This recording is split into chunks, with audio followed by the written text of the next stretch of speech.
I remember when the first tests on dark matter began. It wasn't some grand secret government operation, not in the beginning. No, it was simpler than that.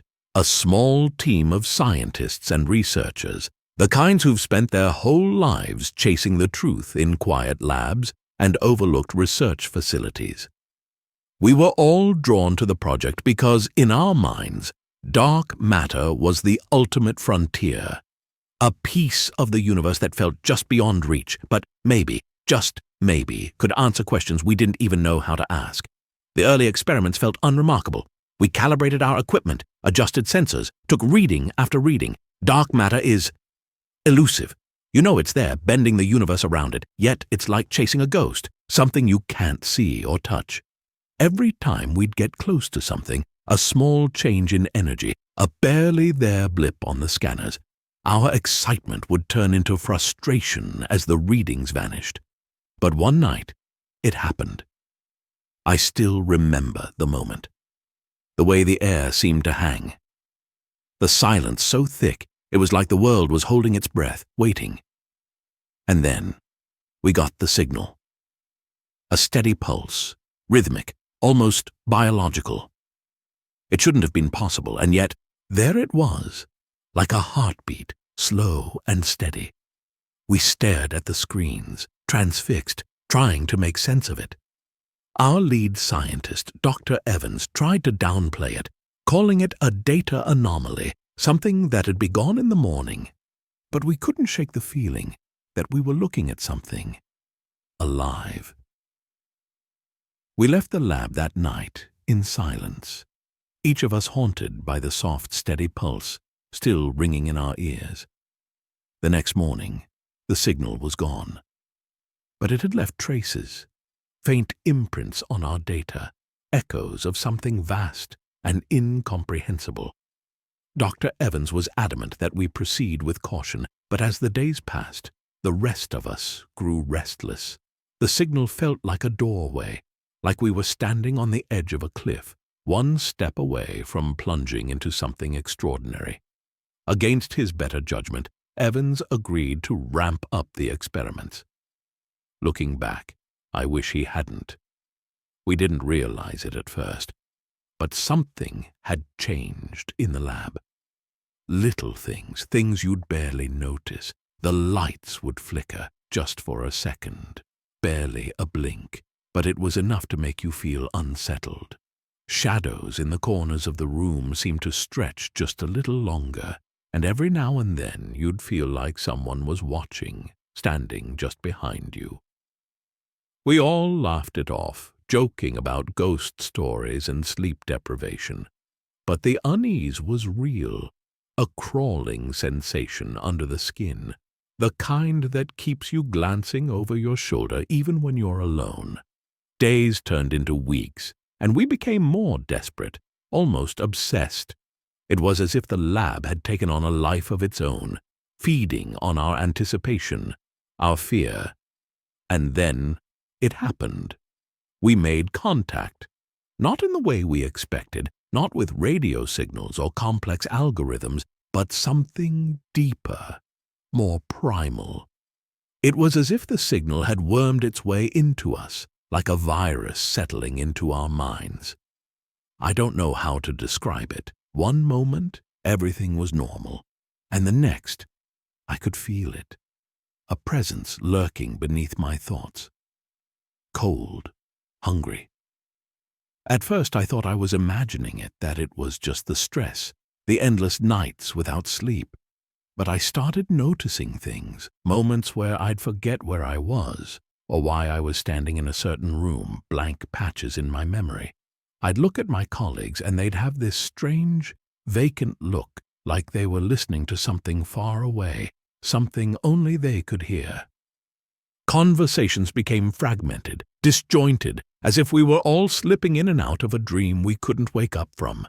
One night I was alone in the lab, going over the latest data. The silence was heavy, pressing down on me, and that's when I felt it, the unmistakable sensation of someone standing just behind me. My skin prickled, a cold sweat breaking out as I turned. slowly, my heart pounding. But there was no one there. Just the shadows, stretching across the floor, darker and deeper than they had any right to be. I tried to shake it off, to focus on the screen in front of me, but the feeling wouldn't go away. It was like the air itself was thickening, closing in, and for a moment, I couldn't breathe. And then, out of nowhere, the pulse returned, stronger this time, like a drumbeat reverberating through my skull. I staggered back, my vision blurring as the room seemed to tilt, a wave of nausea washing over me. The pulse grew louder, filling my mind, drowning out every thought, until there was only that steady, relentless thudding. It was as if something was inside my head, pressing against the walls of my mind, trying to get in. I don't know how long I stood there, clutching my head, fighting to stay in control. Eventually, the pulse faded, leaving me gasping, drenched in sweat, my heart racing. The next day, I tried to talk to Dr. Evans about it, about the pulse, the feeling that something was invading our minds. But he brushed me off, insisting it was just stress, that we'd been pushing ourselves too hard.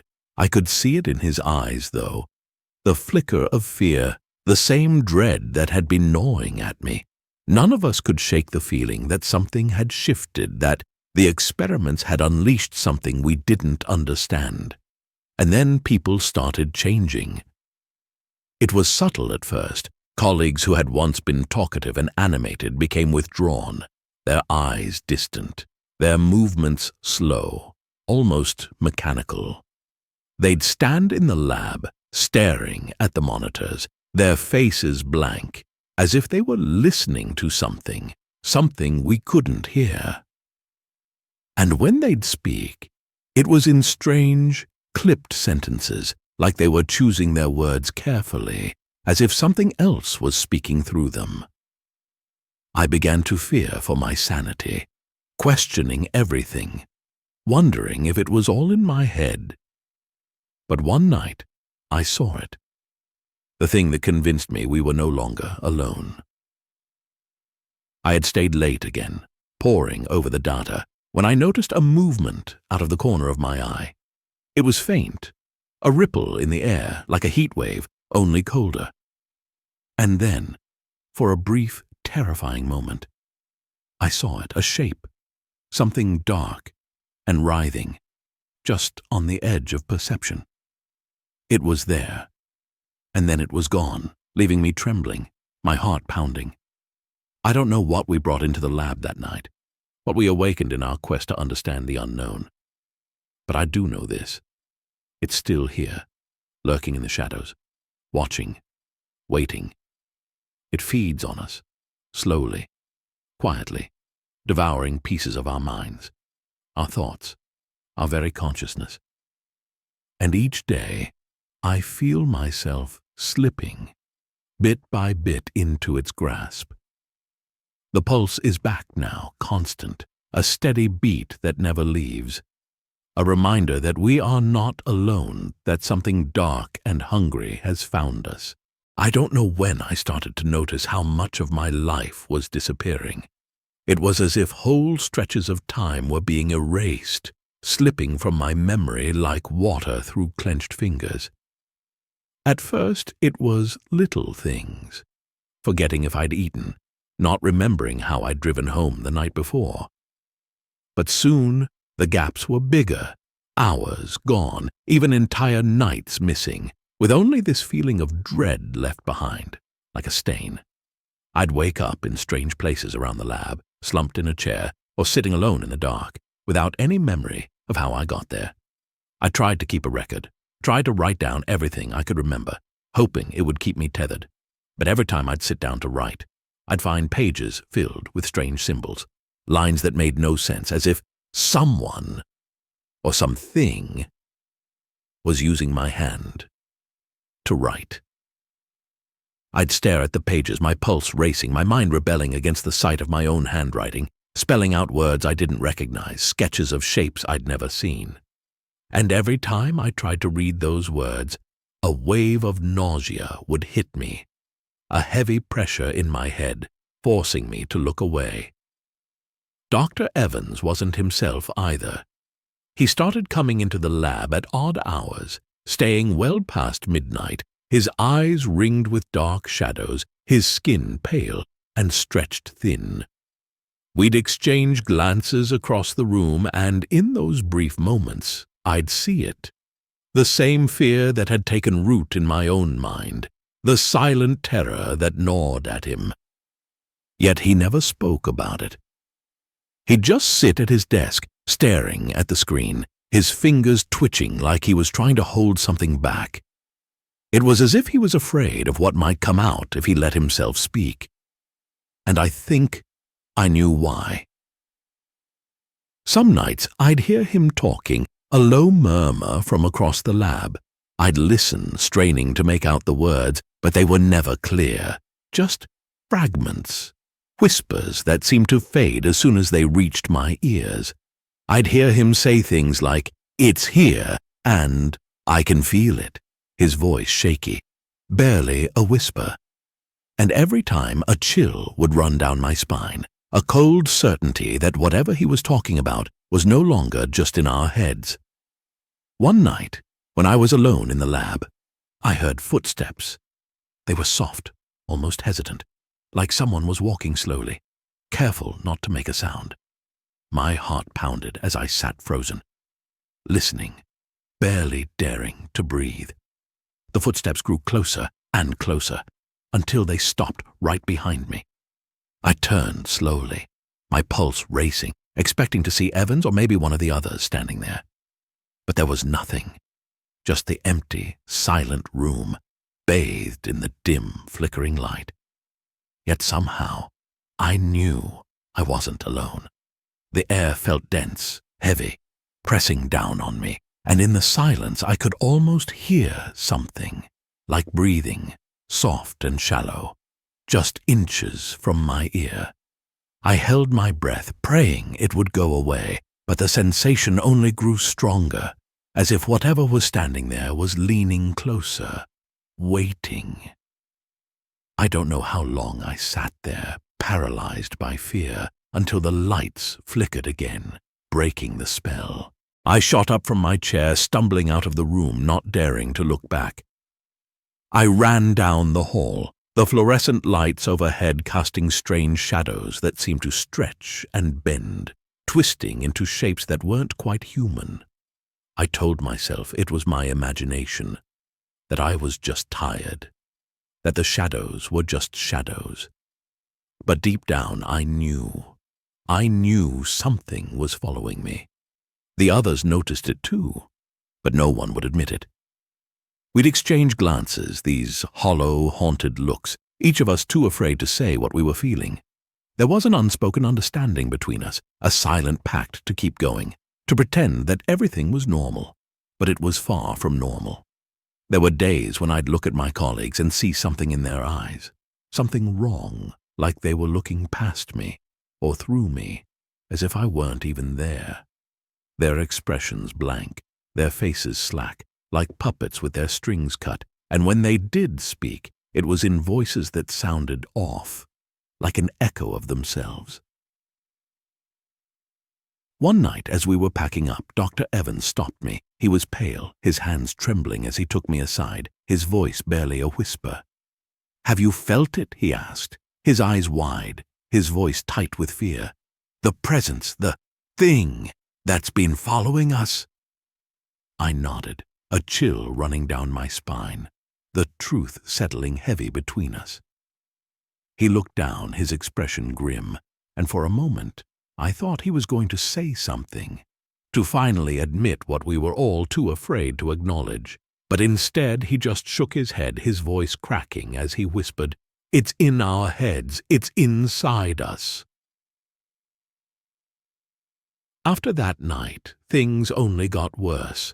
The lights would flicker off randomly, plunging us into moments of absolute darkness that felt like they stretched forever.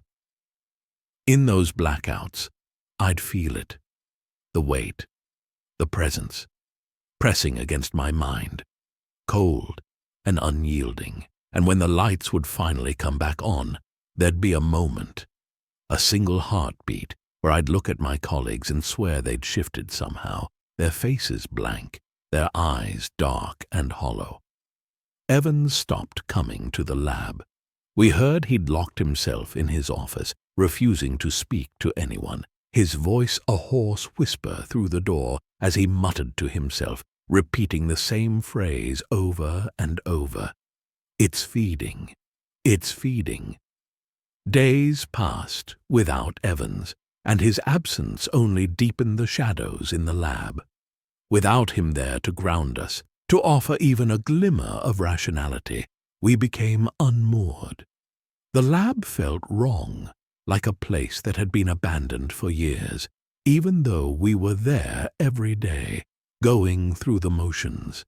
Every sound, every flicker of light seemed amplified, stretching out into the silence, making it impossible to shake the feeling that something was lurking just out of sight, watching, waiting. We became strangers to each other, moving like ghosts through the dimly lit hallways, avoiding eye contact, barely speaking. But there was no denying the changes in each of us. One by one, we began to unravel. Sarah was the first. She was one of the quieter ones, always focused, meticulous in her work, but one day she simply stopped.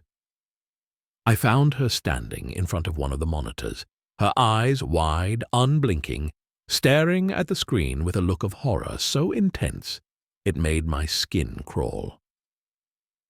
I called her name, but she didn't respond, didn't even blink. She just kept staring, her mouth slightly open, as if she was listening to something I couldn't hear. When she finally looked at me, her face was different, blank, hollow like a mask of herself. She mumbled something under her breath, her voice distant, almost mechanical. I leaned in, trying to catch her words, but all I could make out was a single chilling phrase. "It's hungry." She kept repeating it over and over, her voice low and steady, as if she were reciting some ancient, forgotten chant. I backed away, the words echoing in my mind, filling me with a dread I couldn't shake. And then, just as suddenly as she'd started, she stopped. She blinked, her face softening, and looked at me with confusion, as if waking from a dream. She didn't remember a thing. She didn't remember standing there, didn't remember saying those words. But I could see it in her eyes, that glint of fear, the same fear that had taken root in all of us. We were slipping, each of us, one by one, into something we didn't understand, something that was taking pieces of us and leaving behind only shadows. After Sarah, it was Mark. He was the skeptic, the one who'd always laughed off the strange occurrences, insisting it was all in our heads. But even he couldn't deny it anymore. One night he came into the lab, his face pale, his hands shaking, and without a word, he walked straight to the nearest wall and started scratching at it, his fingers scraping against the plaster, his nails tearing as he clawed, desperate, frantic. I tried to pull him away, but he shoved me back, his eyes wild, unseeing, as if he didn't even recognize me. He kept muttering under his breath, a frantic, breathless whisper, "Get it out! Get it out! Get it out!" It took 3 of us to pull him away, to calm him down, and even then he wouldn't speak, wouldn't look any of us in the eye. Later I found him in the bathroom, washing his hands over and over, his skin raw and red, as if he were trying to scrub something off that only he could see. When I asked him what he was doing, he looked at me with haunted eyes, his voice barely a whisper. "It's inside us," he said. "I can feel it crawling." I barely slept after that. None of us did. The lab became a place of nightmares, a labyrinth of dark corners and flickering lights where whispers lingered in the air long after they should have faded. We'd catch glimpses of each other in passing, our faces pale, eyes sunken, each of us holding on to our last shreds of sanity. Conversations became terse. filled with barely restrained terror, as if saying too much would invite something in, would give whatever was haunting us more power. We were no longer scientists, no longer researchers. We were prisoners, trapped in a cage of our own making, each of us teetering on the edge of madness. And then, one night, I saw it. The thing that had been stalking us, hiding in the dark corners of the lab. I was alone, working late, trying to make sense of the data, hoping that somehow I could find a way to reverse whatever we'd unleashed. The lab was silent, the kind of silence that presses down on you, heavy, suffocating. I felt it before I saw it, a cold chill that seeped into my bones, making the hairs on the back of my neck stand on end. I turned, slowly, every instinct screaming at me to run. But my feet wouldn't move. And there it was, standing in the shadows just beyond the reach of the light. It was wrong. A shape that didn't belong, that defied comprehension. It was as if the air itself had twisted into something solid, something dark and writhing, a mass of shadows that seemed to pulse, to breathe. I could feel it staring at me, feel its gaze piercing through me, as if it could see every fear, every weakness, every secret I'd ever buried. I wanted to scream, to look away, but I was frozen, held captive by that awful, silent stare. The thing didn't move, didn't make a sound. It just stood there, watching, waiting, as if it had all the time in the world. And in that moment, I understood. It wasn't just feeding on us. It was consuming us, piece by piece, devouring our minds, our memories, our very essence. It was patient, methodical, a parasite that had found the perfect host, slowly unraveling us from the inside out. I don't know how long I stood there, trapped in its gaze, my mind unraveling, my sanity slipping, and then, as suddenly as it had appeared, it was gone, melting back into the shadows, leaving me alone, trembling, my heart pounding in my chest. I stumbled out of the lab, barely able to breathe. The memory of its stare burned into my mind, a dark, pulsing presence that I knew would never leave. After that, I couldn't go back to the lab. None of us could. One by one, we started leaving, disappearing without a word, too afraid to face what we'd unleashed, too broken to continue.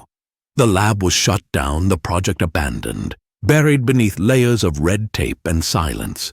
No one asked questions, no one demanded answers. It was as if the world wanted to forget, to erase the horror that had taken root in that place.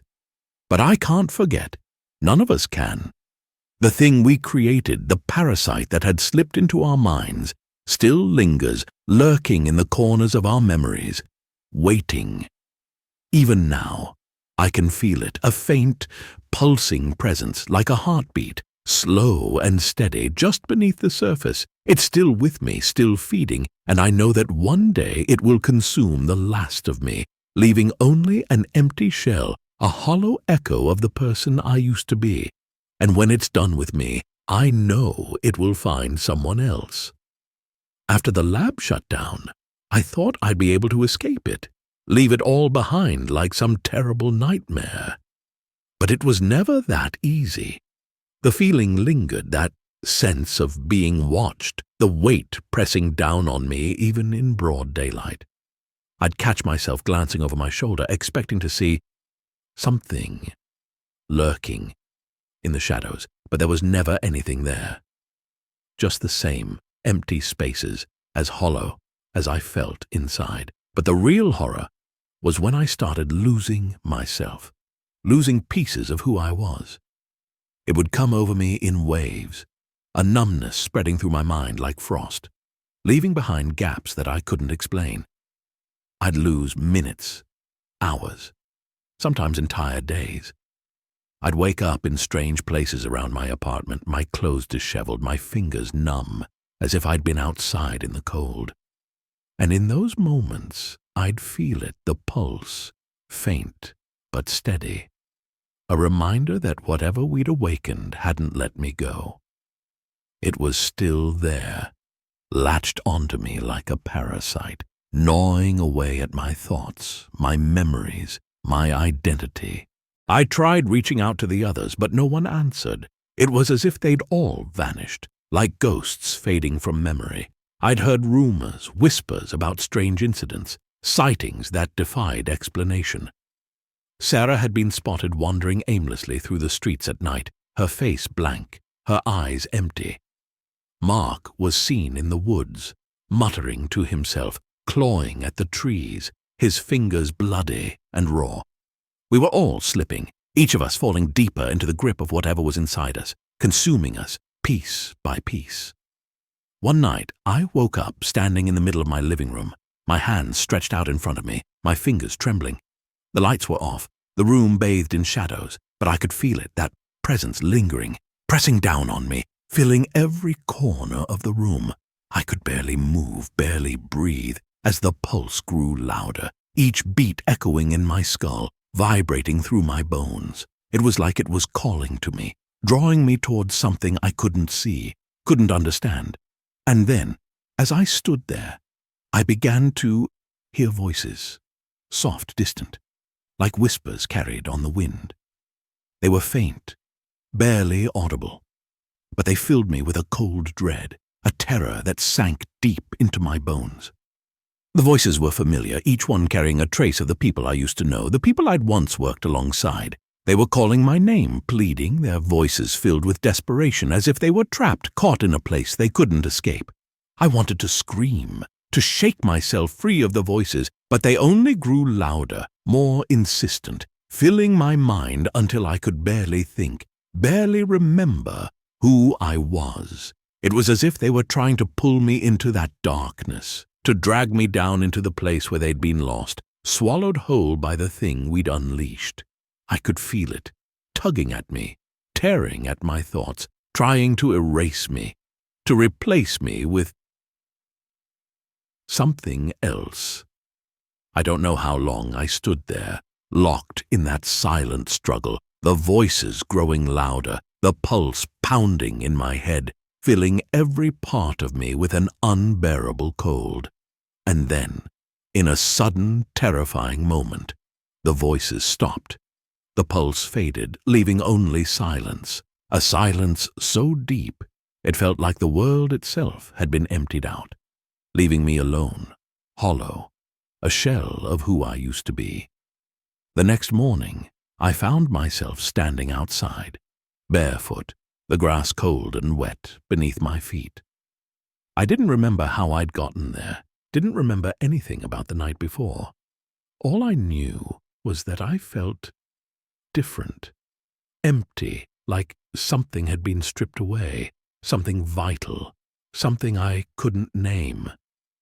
The shadows in my mind had grown darker, deeper, like a void that nothing could fill, a hunger that would never be satisfied.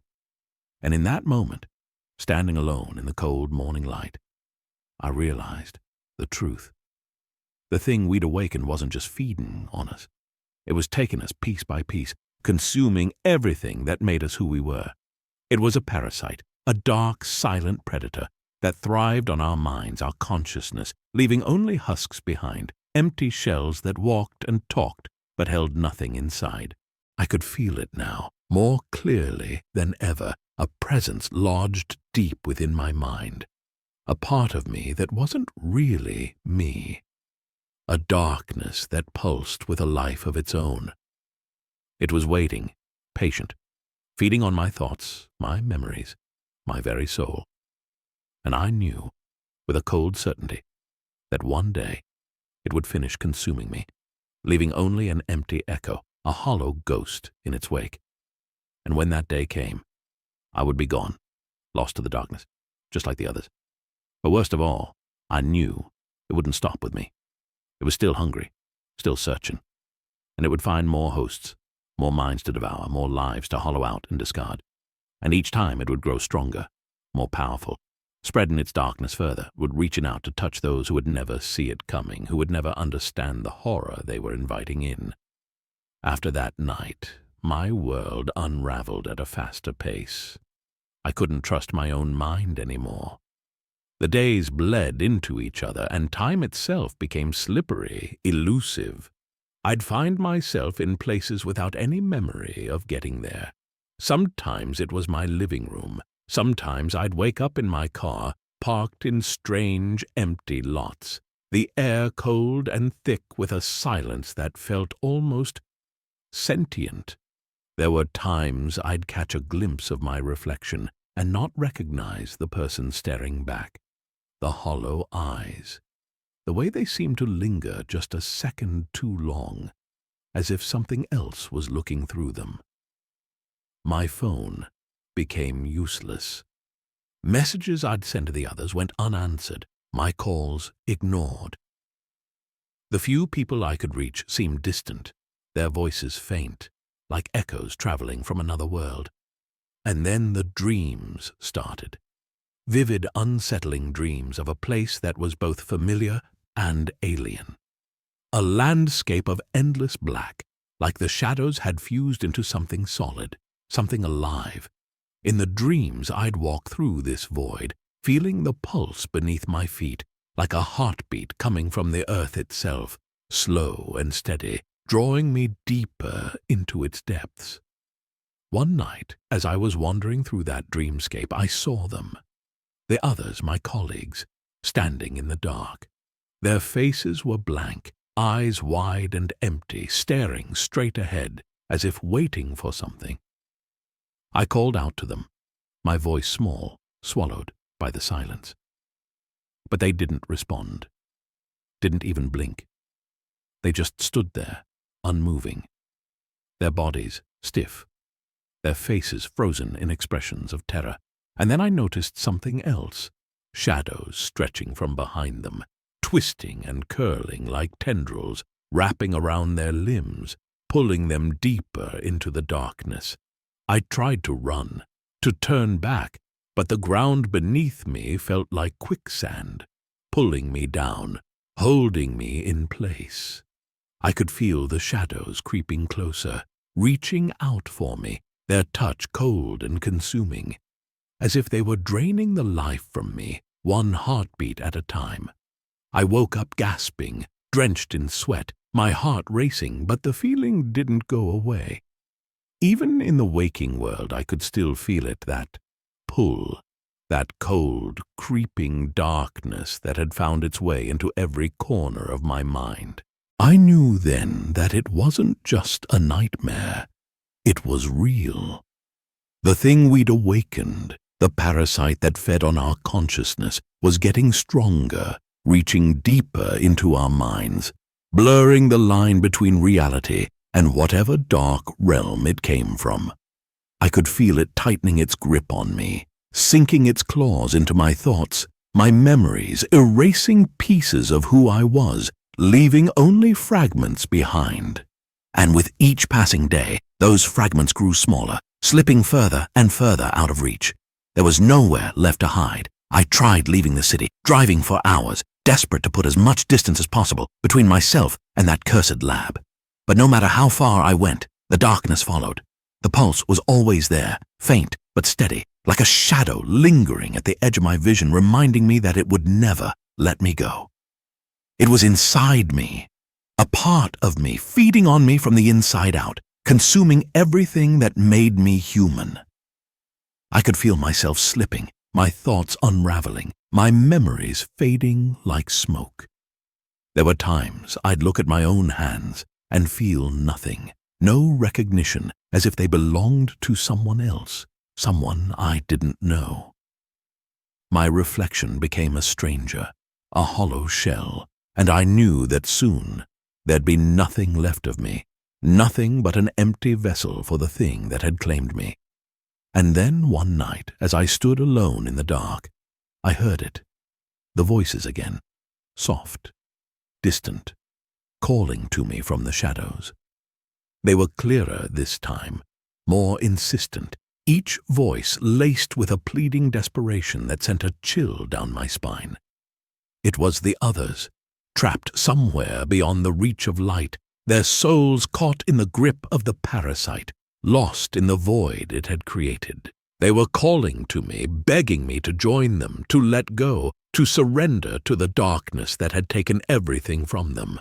I felt the pull stronger than ever, a cold, relentless tug that seemed to come from within, drawing me toward that endless dark, that void that promised oblivion. I could feel the pulse growing louder, filling my mind, my body, until there was nothing left but that steady, unyielding beat, the heartbeat of the thing that had claimed us all.